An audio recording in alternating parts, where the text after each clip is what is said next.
So really all that was left was digital. Will it get tougher? No, I think it'll get easier as people embrace these different channels. I mean, given the alternative, which is pretty much obsolescence, I mean, how do you possibly stay alive in an environment where people are buying online and you can't get found?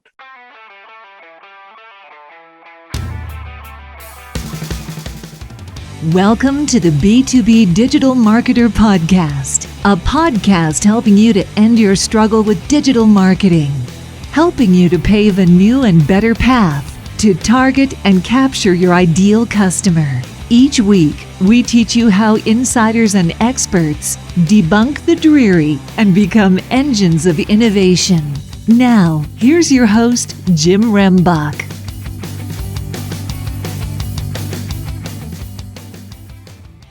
Okay, B2B DM gang, I'm excited today. We're going to have a great discussion. Now, my hope is that we put it in context that's going to be of most benefit to you. And we're going to try our best because we're going to talk about the holistic elements and really many of the psychological types of aspects as well of being successful with a digital pivot or digital marketing pivot, or really just transforming your business to be more successful with online sales and success. And I have Eric Schwartzman on the show with me to help us guide that discussion.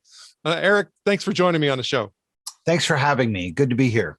Now, I'd like to ask a couple of questions. A lot of times I'll go into a bio piece, but I think it's important for you because when I look at your background, I would like, in your words, for you to explain how you're going to be able to, or with your background that's relevant to helping a B2B digital marketer be successful with what we're going to talk about today. Okay. I'll try to be quick about it. So I started in public relations, largest PR firm in the US, ran promotions there for many years, leading horses to water, and then realizing that if they didn't drink, no one cared. And then I launched a company that was a digital company called PR software, first content management system for a PR person to manage the online newsroom component of a corporate website. Clients included LinkedIn, Xerox, Target, Toyota. Sold that company, went to work as the chief revenue officer at a $1 billion B2B, basically going through their different divisions and modernizing their digital stack. So I started bringing horses to water. I realized I had to learn to make them drink as well, and then wound up on the back end figuring out how to build a stack that actually could convert awareness into customers.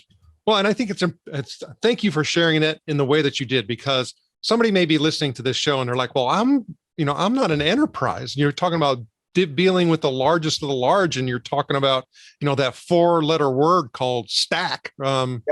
And of course, I'm trying to be funny with that.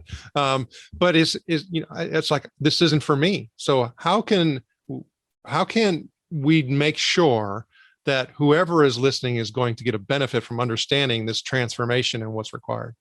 Well, the truth is, if you're not doing business online now, you're probably not doing business anymore. The pandemic laid bare those small businesses that had no way to generate deal flow. You had to figure it out. Even restaurants, wound up, pivoting to Square for restaurants so they could accept orders from Uber Eats and Postmates, and realizing, 6 months into it, that they're paying out 30% on every transaction. And that, my gosh, I'm going to need my own way of processing orders online without relying on a third party to be sustainable. But in terms of, I would say everybody, if they're alive today, is on some sort of software stack. It is integrated and interoperable to varying degrees. It is profitable and sustainable to varying degrees, but everyone's on a software these days. And that's all stack is different pieces of software that integrate with each other. Well, and for me, what you're talking about there, that's when you start also getting into the multitude of different solutions that are out there based on size. And I think the way that you lay out the book and you talk about the different elements associated with it, you talk about the 10 capabilities that are required in order to be able to execute this digital pivot. We're going to save that for the end, so make sure you hang in here. You kind of have to understand the entire landscape. Otherwise, you start a la carting, and that's what can get you in trouble. Is that correct? So in the book, I lay out a 4-step framework for implementing a digital pivot. I believe it is sequential and there is a logical order. Just like there would be if you built a house, you have to dig the trenches for the drains and put the drains in place before you pour the foundation. You can't frame out the house until there's a foundation. You can't put the roof on it after that. So really understanding that sequence is critical to a successful pivot. I break it down in terms of media channels. Owned media comes first, then shared media or social media, then earned media or digital PR, then paid media or advertising. And the book is really about why that is the case. So because owned media is foundational, the first 4 chapters are dedicated to the foundation, which is data-driven marketing, making sure that you're measuring what's going down because you can't optimize what you can't measure. Stacks, automation, and funnels. How are you going to take a visitor on your website and convert them into a customer? And last but not least, search engine optimization, because SEO is about more than just coming up first in search. SEO is about embracing popular language, embracing the terms people use and think and search when they're trying to solve problems that your company solves. And so if they can't find you against those terms, you're not part of that conversation. That's the foundation. And then from there, you move into shared media, social media, earned media, digital PR, and paid media advertising. And the rest of the 8 chapters of the book are about those different specialties. Okay. All right. So in other words, is that when somebody was to ask the question, what is a digital pivot? That's when you'd go into and explain what you just laid out for us right here. Or I'd probably start even earlier than there. And I'd say a digital pivot is transitioning your business from the analog way of doing business to the digital way of doing business. So my grandpa was in the pet supply business and he made colored aquarium gravel. I think I own that. He was a child of the Depression. And he dyed rocks, put them in bags and sold them. That's what he did.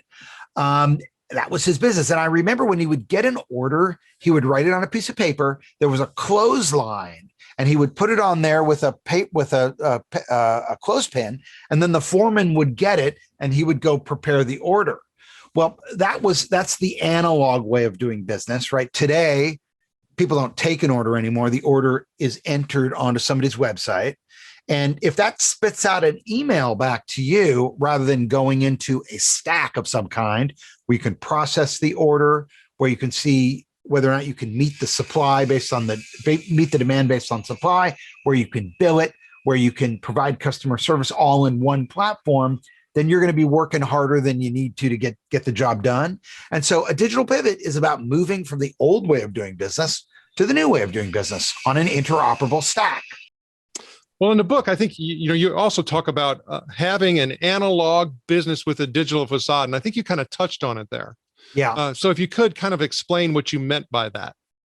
So I think one of the reasons so many businesses fail at a digital pivot is they put up a website without really thinking through how the website is part of their overall business. A website, kind of like if you've been to Universal Studios and you've seen those facades on the back lot of a movie studio, they're not real buildings. You can't actually use them. They're just a facade.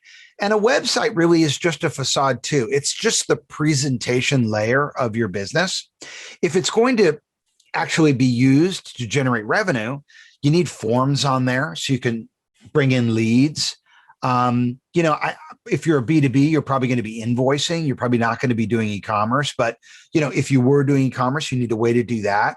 And you don't do that with a website. You do that with other software solutions that are integrated with your website.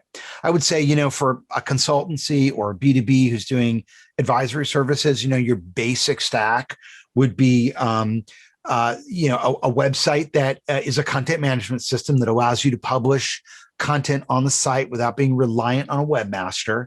That'd be the first thing. Then you'd need some sort of forms tool to be able to let people sign up for a white paper or attend a webinar or, ask you to contact them. Then you'd want that lead to flow into some sort of a CRM. There's a great one for small business called Zoho, which is very full featured. They actually have, accounting and payroll and everything worked into it as well. So you could actually take advantage of that, but you don't need to. You could just put your lead into that. You could nurture your leads out of there, and they have email. So you could do your email marketing out of there as well. So just at a basic level, website, forms, CRM, email marketing, that would be sort of a basic stack. That's the difference between a presentation layer and a functional online business. Well, I think part of also too, to kind of add a little bit more depth and understanding into all of this, you talk about the illusion of self-control. So tell us a little bit about what you mean by us having the illusion of being in control of our digital marketing, of our digital presence.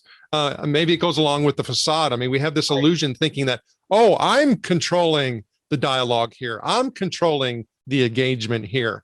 But that's what you're saying, is that we fall into a false sense of I think so. I mean, as you get deeper into it and you start to look at your metrics, you can look at something like, how many interactions was there with someone before they became a customer? And you can see maybe they came to your website, and then maybe they searched and they found you again. And then maybe they signed up for something, and then maybe they got an email. I mean, I see for most B2Bs, probably in excess of 20 interactions before there's a conversion. And you don't know what that path is. It's different for everyone. So you kind of have to make sure that you're ready to conduct business through email, organic search, referral, social, whatever the channel may be. You see these posts online that say social is dead, SEO is dead. Well, I mean, if SEO is dead, then 30% of your revenue is dead. If social's dead, then 7% of your revenue is dead. If referrals dead, 20% of your revenue is dead. So you can attribute revenue to all these sources if you've got your analytics working for you, but you don't know the order in which someone's going to engage and ultimately convert and transact. So you're not really in control. It's not a linear path. The road to a conversion is going to be different for every customer. And so you have to sort of build this framework for them to interact with you. Well, and so you talk about a digital marketing puzzle. Yep. What is the digital marketing puzzle? So the puzzle is owned media first, because if you don't have a website that you own at a top level domain that's yours, where you can control the content and layout of the page, because whoever controls the layout controls the payout, and where you can conduct a transaction without paying out a commission to a third party, you don't have an owned media presence. So you think about like maybe a small business owner who's on Fiverr, or a small business owner who's on Upwork trying to find gigs, right? They're going to wind up paying out, a percentage on every one of those deals that they close. There's a difference between customer acquisition and customer retention. I think those third-party online marketplaces are fine to acquire a customer, but you really have to think about how you're going to convert them from their customer to your customer after you've done your first deal with them, or you don't have a sustainable business, and they're not your customers; they're their customers. I mean, for me, I think that's also one of those control illusions, right? It's if you're on a platform that is doing that, it's their customer, not your customer. And so there's a whole, when you start talking about the different types of solutions that are in there, I mean, they're really in the thousands in tens of thousands of different solutions that are available out there. And then when I start thinking about the different solutions, and as you're talking, I start thinking about the different ways that organizations are trying to serve and sell, and so I don't think, while we can provide frameworks for people, I don't think the formula is the same for everyone, is it? It's not. I think what's unique about this book is most marketers don't really look beyond bringing the horse to water. They don't necessarily have a 360 view of what a digital business looks like. And the reason that I have, the chapters on data-driven marketing, stacks automation, and funnels is so that you can see how digital marketing fits into a digital business. You know, you hear about, these companies that are celebrating in marketing the number of leads they bring in, and then sales is complaining about the fact that they can't close the leads, that they're worthless leads. So that it shouldn't be working that way.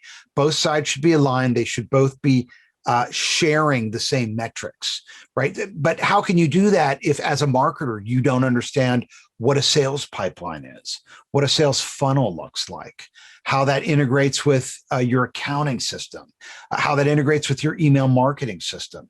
All that has to be integrated. And I think having that awareness that digital marketing is just one piece of a digital business will make digital marketers more successful at converting leads to revenue. Okay. So when you said that, I started thinking about oftentimes the disconnect that we find. So in other words, if I am a marketer and I am doing and building and trying to create, a customer journey that is visual for everyone, if I'm really not connected into that customer, essentially I'll be creating the stack that's really supposed to be delivering what my, journey is and my funnel expectation versus what theirs is. There are all these performance marketing organizations out there that you pay by the lead. I mean, I don't want to pay by the lead. I'll pay by the conversion because, anyone can generate a lead, but what about a conversion? So I think it's really making sure that everyone is measured against the conversion, against the sales qualified lead, not the marketing qualified lead. And I think that's what's happening. We're seeing as a result of organizations becoming more sophisticated digitally. They're looking to marketing and they're saying it's not enough to just fill the top of the funnel. You got to be able to help us convert leads to revenue. And if you're a salesperson, if you're not focused on that, you're not going to get there. So what does getting there look like? Well, getting there looks like getting sales and marketing and service together and figuring out what the drivers are that get someone to convert. What do they buy on? Well, I'll tell you who knows that. The customer service people know that. The sales people know that. The marketing people don't. So if the marketing people aren't cross-training with sales and with sales and customer service, they're not going to have that insight.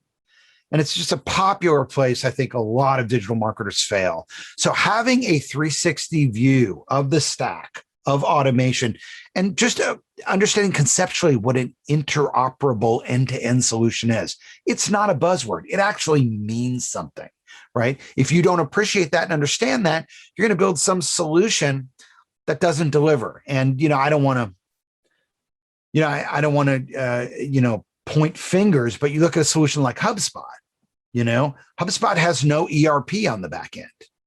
There is no accounting system. There is no project management solution. There is no payroll solution. So no matter how successful you are, it's a front end solution. There's no back end solution. And if you're going to be successful, right, you have to get customers what they want, when they want, quickly and easily. Well, you can only do that if the back end is synchronized with the front end.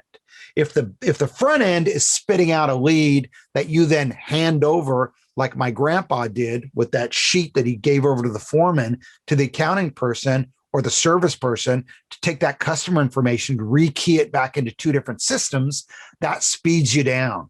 That hampers your growth. So it really is about interoperability. That's really the difference. The difference between companies that succeed and fail is the stack. How well is it integrated? How easy does it make it for people to collaborate interoperably in a digital environment? Okay, Eric, thanks a lot. I think you just killed my HubSpot sponsorship for the podcast. Oh, no. Are they a sponsor? Are they a sponsor? No, I'm just kidding. Oh, man. I'm so sorry. As I was saying it, I was thinking, man, I really want to speak at Inbound, but let's not tell them about this episode. Not going to happen. You're off the list, buddy. Sorry.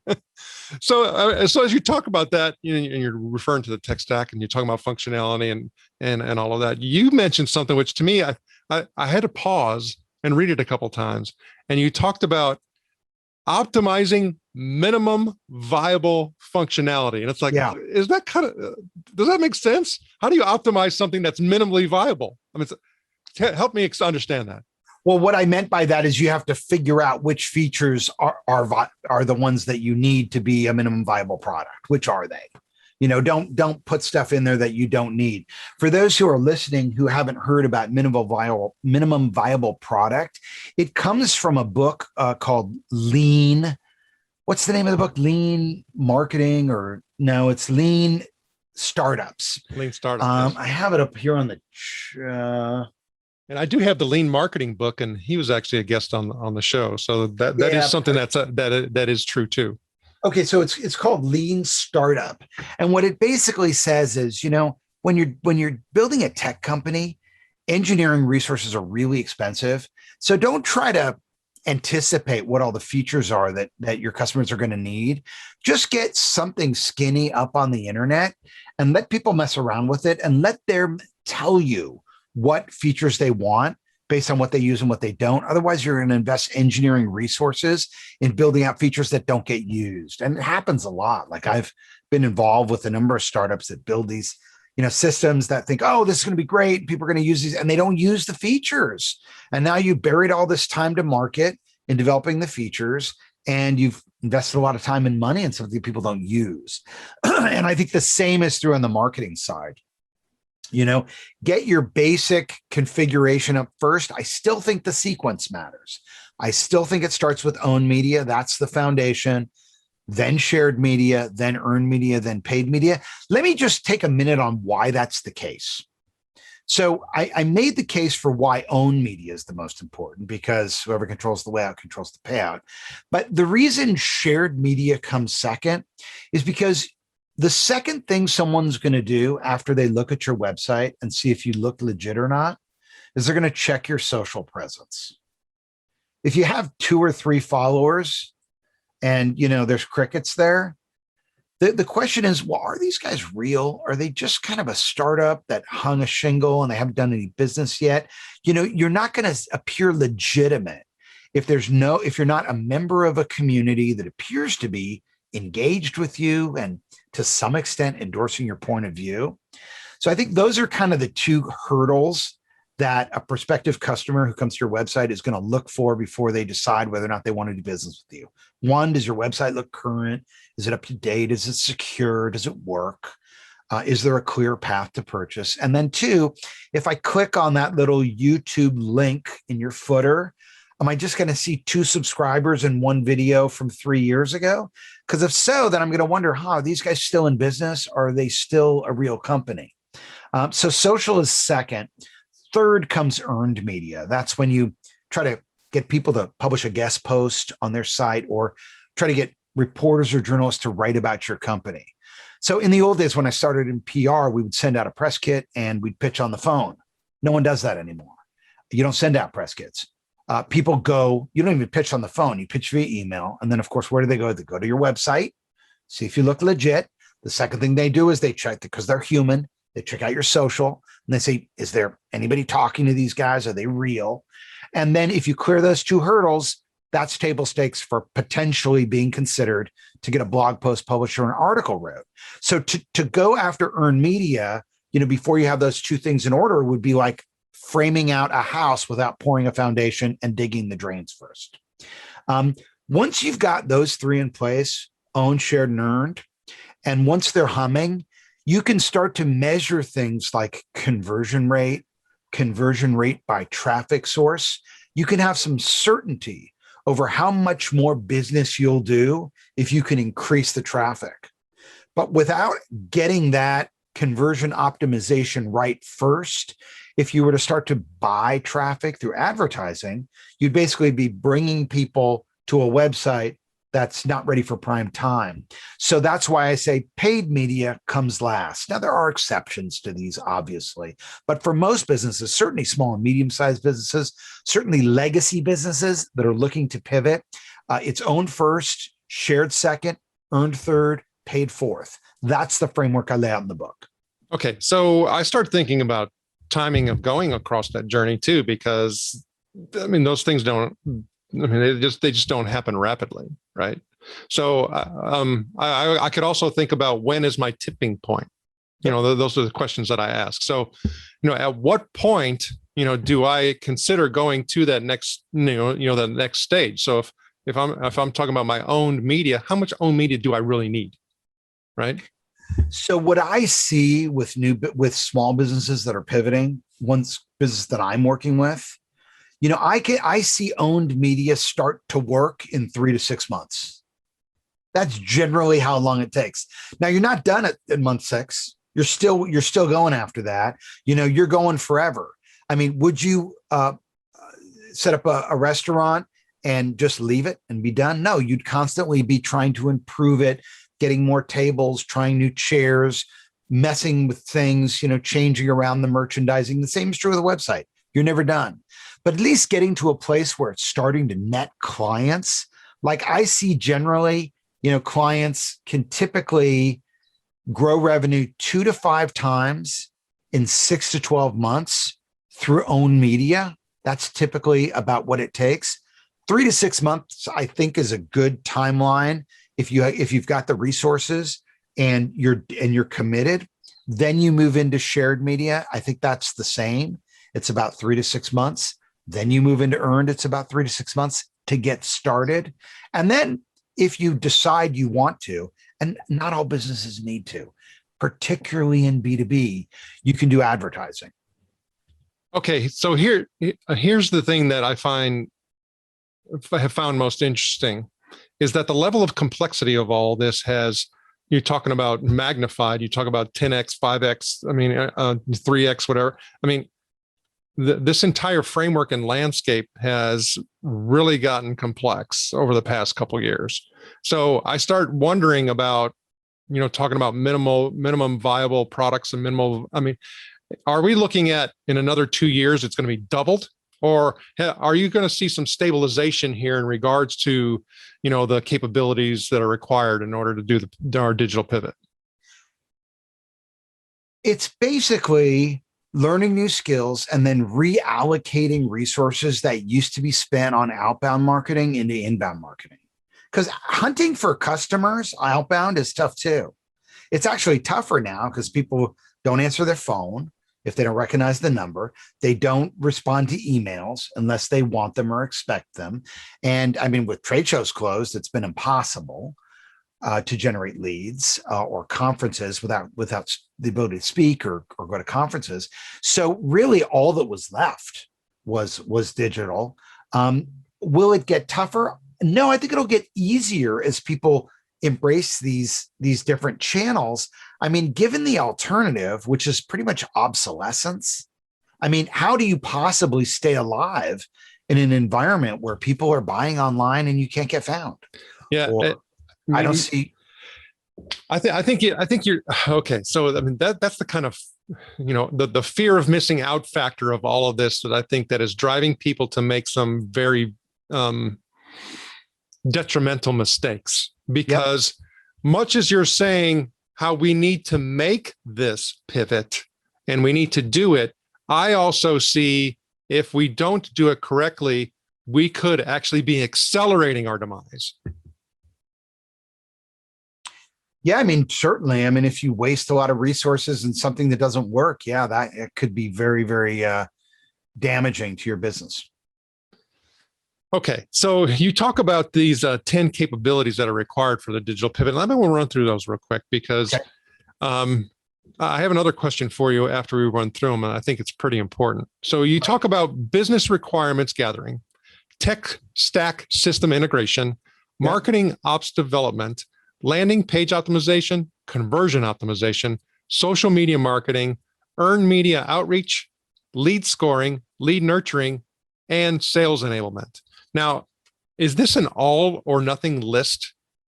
Or can I, get by with something that maybe is, well, I mean, you talk about minimally viable. Am I going minimally viable for every single one of these and I got to at least be there? No, I think you implement in the order of the chapters of the book. So you start with getting your analytics in place.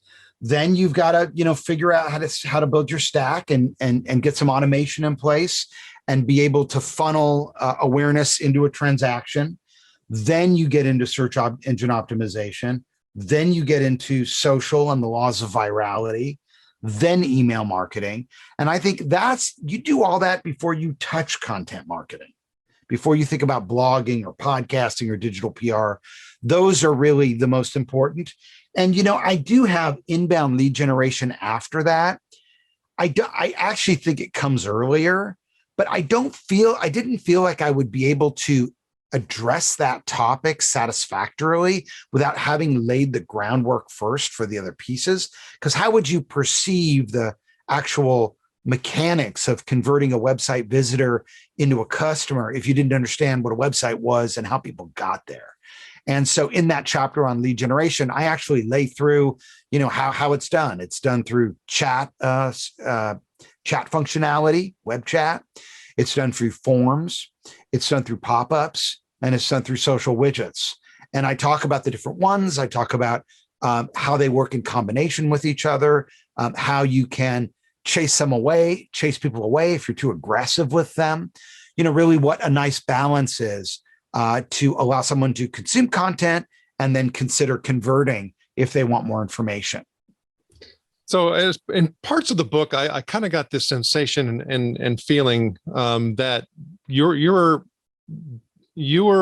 asserting that outbound is outbound has changed forever. And when we start thinking about cold, why so?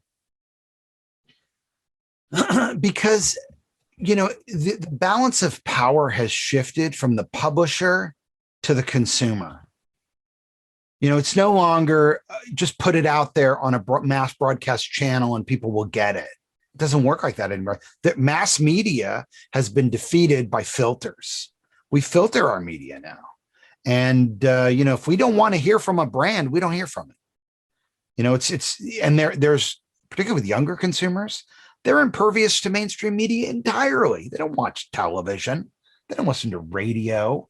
Maybe they play games. I mean, the channels through which you're going to get people now are completely different. And it's about micro conversions. It's no longer about, buying a big chunk of outbound media in hopes of converting a small percentage. I guess it is for enterprise and for people who are selling cars and cell phones and sneakers. But for the rest of us, small, medium-sized enterprises, there's nothing there. Even the trade media that used to be out there, they don't even exist anymore. Their websites, they can't afford to staff their website with journalists to publish content anymore. They got a trade show. That's it. So really at this point, if you're not in a position to make your own media and get found, you're not going to get found. You can't rely on any media backbone. So I guess that would be my answer. Okay. So then, actually it seems quite daunting. So, for me, it's like, and let me tell you a little story about a friend of mine who I had a conversation with, and I'm have to be very mindful not to reveal too much information, so I give up his identity. But he has been a content generator in order to be able to promote his business for many, many years. And he was talking about, with all the changes that have occurred, and you look at a record number, of new business registrations and openings happening. And I asked my son, and I said, where do you think those businesses are going? He goes, well, I see all these vacancies on the street. I said, son, that's not where these businesses are going to be going. They're going to be being digital businesses on the internet. So it's becoming easier to open up a business. You have all these platforms that allow you to open up business. You have, all of those things that are happening. And he was talking about just the sheer amount of volume of content that he is needing to create in order to be able to stay, current, relevant, and found. And he goes, I'm exhausted. I am absolutely exhausted. He goes, and with my age and where I am right now, he goes, I'm about ready to just say, to heck with it. What would I say to somebody like him now, or somebody who's thinking about getting into it and, making sure that I understand these 10 capabilities. So I'm going from the start. I don't have a legacy issue that I need to convert. I'm starting off on my journey, to not have to do a massive digital pivot. I want to go in the right direction to start. What would you tell them? I would say a couple of things. Okay. The first thing I would say is go niche, go narrow, go as narrow as you possibly can. Who are your best customers? And how can you create content just for them? And if you survey the content landscape around the solutions you provide, where are the holes? Where are the vacuums that you can fill, right? What information do people want that's not online, or that the information that is online is not that good for? And then the second thing I would say is, you don't have to be a screenwriter or a cinematographer to produce a movie. You don't have to be a carpenter or a plumber to build a house. And, the freelancer marketplaces, Fiverr, Guru, and Upwork, give you access to a global population of digital nomads who are there to help you. So rather than creating all the content yourself, create standard operating procedures and use those to get a remote workforce of gig workers to help you fill your content vacuum. It's a lot of work to create content. So don't do it alone. You need help. And you know what? It's not that expensive. Even if you're a small business, even if you're a one-man show, I'm an independent consultant. I speak at conferences. I advise clients, and I produce 2 podcasts and have a blog. Well, I don't do it by myself. I have an editor who edits all my podcasts. I have a writer who writes all the show notes for my podcasts. I'm not very aggressive on social media, but if I was, I'd have a social media person. I actually take advantage of an AI solution called Lately, that I can take the link for one of my podcasts and put it in the Lately, and it creates all the shares and schedules them for me so that I don't have to do it manually. Think about how you can use technology and people to help you, because you can't do it alone. That's actually the next book I want to write. The title is Gig Force Marketing, how to build a remote global workforce to support your online marketing effort. Well, and so then you bring up one particular point that oftentimes I have people struggle with, and that is, you refer to, niching down, really focusing in. Well, oftentimes when you start doing that, you start talking about the level of expertise required in order to be able to create that good content to be very deep. Yep. Right. So if I'm now going to a gig type of economy, or heck, to even just hire that internally, I'm not going to be able to find people with deep domain expertise in order to be able to serve my niche. So I get sucked back into the whole content generation piece. Let me give you some advice on that. Okay. So most of the trade publications, even most of the business publications out there right now, don't use staff writers to write their content. They use freelancers. So hop on over to Muck Rack, and take a look at the freelancers who are writing for your trade. Get them to write it. They need to make a buck. These guys it's very hard for journalists now to make a living. And a lot of them are moonlighting, writing web copy, writing content for websites, writing blog posts. So I would say it really depends on, you have to know where to go to get the right people. Let's say I was going to build a gig force to create niche content that's SEO'd, I'd get it written by a stringer who's writing for one of the popular websites that covers my trade. Then I'd get it SEO'd by someone on Fiverr or Upwork. And then if I needed some images or graphics, I'd probably have that done on Fiverr or Upwork as well. If I wanted a virtual assistant to actually post the content for me, I could get that done. It's really about having the standard operating procedures in place. And I think in a standard operating procedure, the most important thing is having the end result, an example of the end result that you want them to produce for you, rather than worrying about how they produce it. So I say to my writer, hey, here's 3 articles on my site that do really well. Use these as your guide. I could say the same thing with an SEO, the same thing with a designer. And I might have some broad strokes around my SOP, but it's going to change. So I do like using actual examples and having those in place. And of course, you can set those up on Google Docs. And when you're posting your job requisition on one of the gig sites, you have a link over there. It's not, you've got to think it through. Global workforce management is a skill, just like managing people under your roof is a skill. And I think if you start to develop written standard operating procedures, assemble examples of what you want people to achieve, you can start to outsource. It's never going to be completely turnkey. You're still going to have to quarterback it. And you should be quarterbacking it because it's your business. Minding your own business means minding the store, not turning it over to someone else. Well, and as you were explaining that, I mean, you were talking about your example, and I started seeing that also being an example that could be used for a small business. I mean, when you start looking at a small business, even getting up to medium-sized businesses, it's not that they have these marketing departments that are staffed with, people, 20 plus people. That's just not the way they operate. I mean, so being able to do what you're talking about from a scale perspective and managing that, are skills that everybody needs to develop, unless you get into the enterprise level. And if you look at where it's headed, most major employers are not going to be bringing everyone back into the office, most enterprises, 5 days a week. They're going to be sometimes some working at home. They're going to be part-time in the office. And some of the projections I've heard is that it will reduce the commercial real estate demands by 20 to 50%.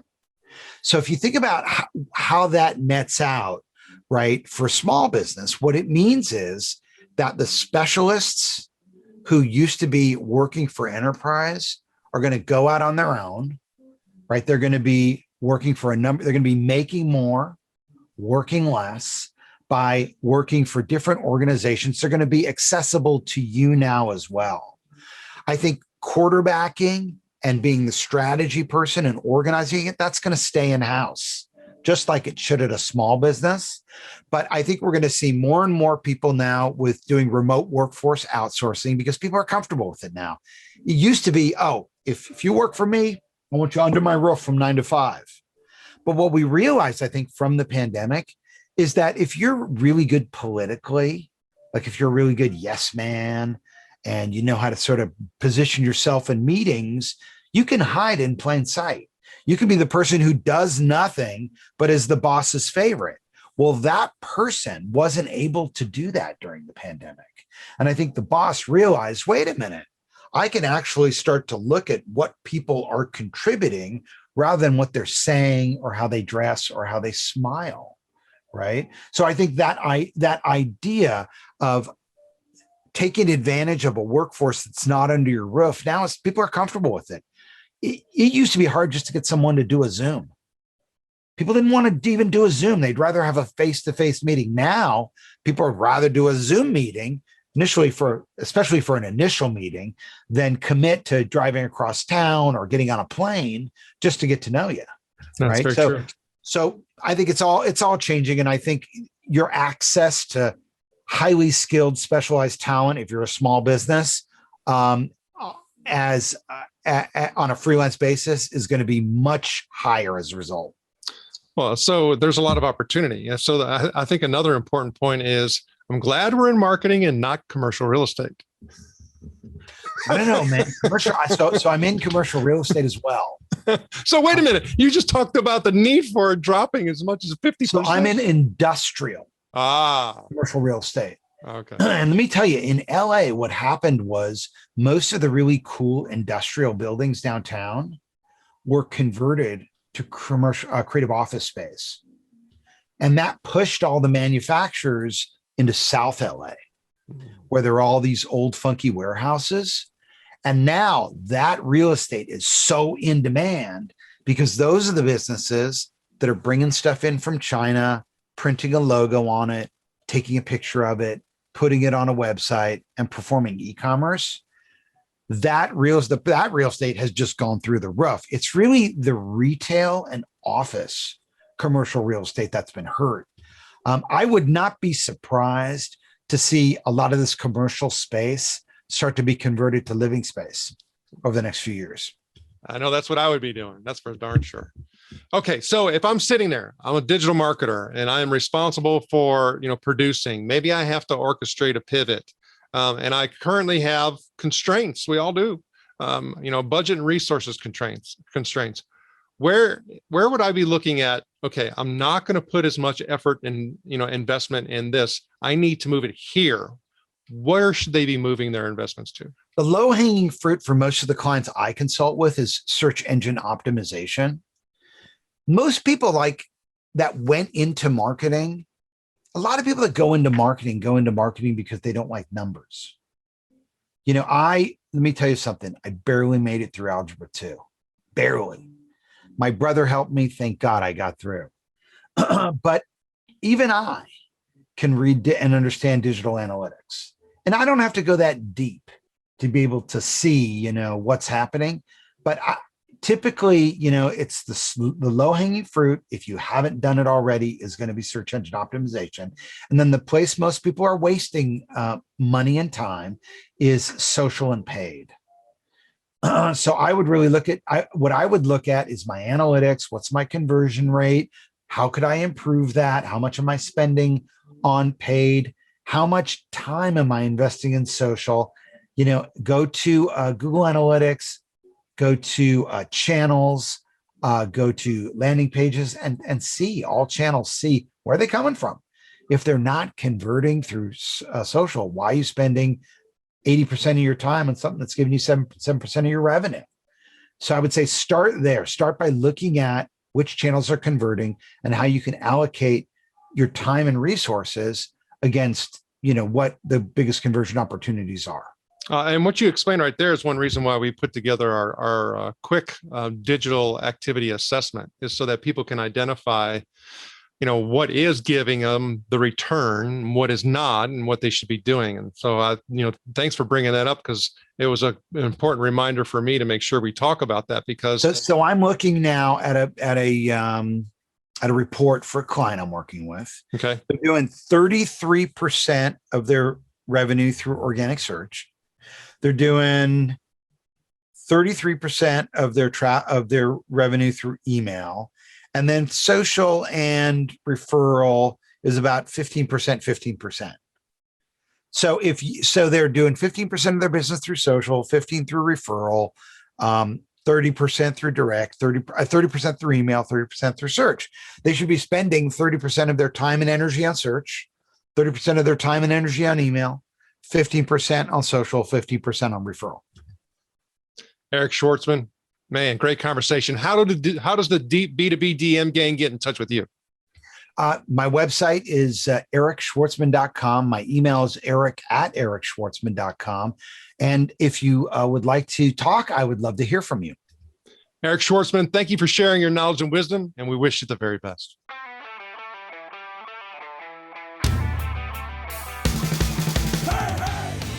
Thank you for joining us. Go now to join the B2B DM gang in the B2B Marketer LinkedIn group, where you can connect with other B2B DM disruptors and get access to our B2B DM cheat sheets, checklist, and guides. While you're at it, if you found value in this show, please help by going to iTunes to rate, review, and subscribe. And share the show on all of your digital platforms. Be sure to tune in next week for our next episode. And always remember, you can automate your lead capture, but you must lure your lead.